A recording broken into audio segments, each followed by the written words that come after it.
बारामतीमध्ये लोकसभेत नणंद भावजाईमध्ये लोकसभेची लढत रंगली। या लढतीत एकीकडे दादा अजित पवार तर दुसरीकडे काका शरद पवारांनी प्रचाराचा धडाका लावला। एकमेकांवर निशाणा साधतानाही पवार कुटुंबातील सदस्य दिसले। मात्र शिरूर लोकसभेच्या प्रचार सभेनंतर अजितदादा दिसेनासे झाले। पंतप्रधान नरेंद्र मोदी बुधवारी नाशिक आणि मुंबईत असताना अजित पवारांनी पाठ फिरवल्यानं चर्चांना उधाण आलंय।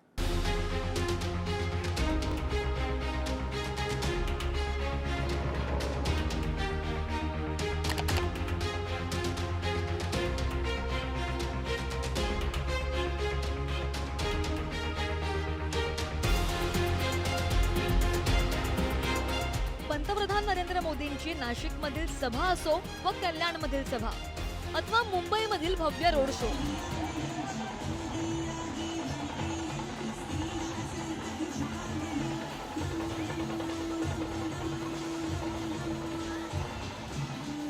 महायुतीच्या प्रचारात या तीनही ठिकाणी एक बाब खटकणारी होती, ती म्हणजे उपमुख्यमंत्री अजित पवारांची अनुपस्थिती। निवडणुकीच्या चौथ्या टप्प्यानंतर अजित पवार प्रचारामध्ये कुठेही दिसत नसल्यानं चर्चांना बरंच उधाण आलंय। अजितदादा प्रचारात का सहभागी होत नाहीत यावर राष्ट्रवादीनं अथवा महायुतीच्या नेत्यांनी आधी पुढे येऊन बोलणं अपेक्षित होतं। मात्र अजितदादांच्या गैरहजेरीबाबत सर्वप्रथम भाष्य केलं ते शरद पवारांनी। इकडेही ते जात नाहीये।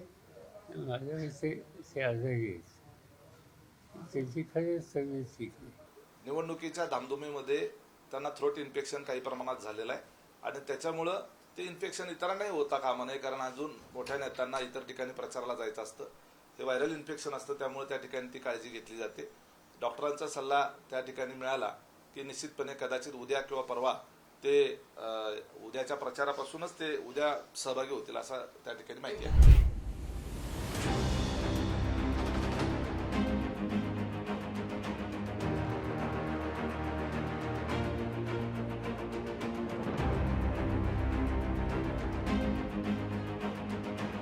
मंगळवारी 14 मेला पंतप्रधान मोदींनी वाराणसी मतदारसंघातून उमेदवारी अर्ज भरला।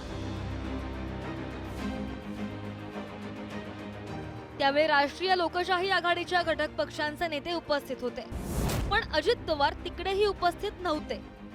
लोकसभा निवडणुकीनिमित्त राज्यामध्ये शेवटच्या टप्प्यासाठी प्रचार जोरात सुरू आहे। पंतप्रधान नरेंद्र मोदी बुधवारी 15 मे रोजी महाराष्ट्राच्या दौऱ्यावर होते। दिंडोरीमध्ये मोदींच्या सभेला राष्ट्रवादी काँग्रेस पक्षाकडून मंत्री छगन भुजबळ उपस्थित होते, तर कल्याणमधील प्रचार सभेला प्रदेशाध्यक्ष सुनील तटकरे सुद्धा उपस्थित होते, पण अजित पवार मात्र कुठेही दिसले नाहीत। की आता देशातली सत्ताच बदलते आहे तर जाऊन उपयोग काय? कदाचित हेही आलं असेल, कारण ही मंडळी सत्तेशिवाय राहू शकत नाही। सत्ता सर्वोच्च आहे यांच्यासाठी, यांना जनता नाही आहे, सत्ता सर्वोच्च आहे। वारे ज्या दिशेने पडतील त्या दिशेने पडणारे आहेत। वाऱ्यांच्या म्हणजे हे कधीही प्रवाहाच्या विरुद्ध उभे राहणारी माणसं नाहीत, तर प्रवाहाबरोबर वाहून जाणारी माणसं आहेत। त्यामुळे ते घेणार ते त्याचा हवा देशात सध्या गरम आहे, काँग्रेसच्या बाजूने आहे, त्यामुळे आता जाऊन उपयोग नाही। कदाचित हा त्यांचं मत असावं। मी दौऱ्यावर आहे त्यामुळे मला नेमकं माननीय अजितदादांच्या बाबतीतली माहिती नाही, परंतु जरूर मी त्यांच्याकडे संपर्क साधेन। परंतु जे माध्यमांमध्ये कळतंय की त्यांची तब्येत ठीक नसल्यामुळे त्यांचे जे प्रवक्ते आहेत अमोल मिटकरी त्यांनी सांगितले की निवडणुकीमध्ये थोडंसं भिजले ते पावसात काही ठिकाणी आणि त्यामुळे त्यांची प्रकृती ठीक नाही असं समजते। तरी पण मी आजच त्यांच्या निवासस्थानावरती किंवा त्यांच्या कार्यालयाकडे संपर्क करून त्याची माहिती घेतो। बारामती मतदारसंघाच्या प्रचारामध्ये अजित पवारांनी बारकाईनं लक्ष घातलं होतं। पत्नी सुनेत्रा पवार मैदानात असल्यानं अजितदादांनी रात्रीचा दिवस केला। मात्र बारामतीमधील मतदान पार पडताच अजित पवारांनी भाजपचे नेते चंद्रकांत पाटील यांच्या शरद पवारांबद्दल केलेल्या विधानाबद्दल नाराजी व्यक्त केली होती आणि तेव्हापासूनच अजितदादा महायुतीच्या प्रचारामधून काहीसे दूर राहिल्याचं बोललं जात आहे। शेवटी राजकारणामध्ये तराजू लावायचा असतो। काय वजनदार आहे, काय हलका आहे, काय वजनदार आहे, काय हलका आहे। आम्हाला शरद पवारांचा पराभव जास्त वजनदार आहे। महाराष्ट्रात बीजेपीचं नुकसान नाही झालं, सर्वसामान्य माणसाचं नुकसान झालं। काढा ना इतिहास, 33 महिने काय महाराष्ट्राचा विकास झाला? हे महाराष्ट्राचं नुकसान कोणी केलं? पवार साहेबांनी केलं।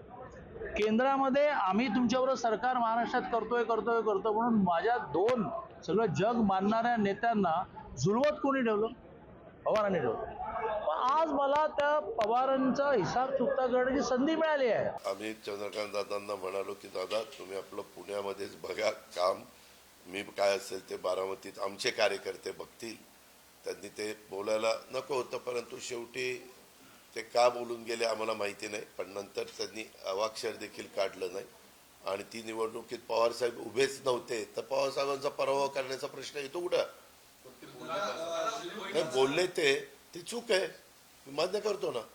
त्यांनी असं बोलायला नको होतं. हे वक्तव्य 1.5 महिन्यापूर्वी केलं होतं आणि आम्हाला वेदना देणारच होतं, कारण का ज्या पद्धतीने म्हणजे मलाही तेव्हा वाईट वाटलं होतं की चंद्रकांत दादा असं का म्हणतायत की शरद पवारांना संपवायचंय आम्हाला, हे शब्द होते.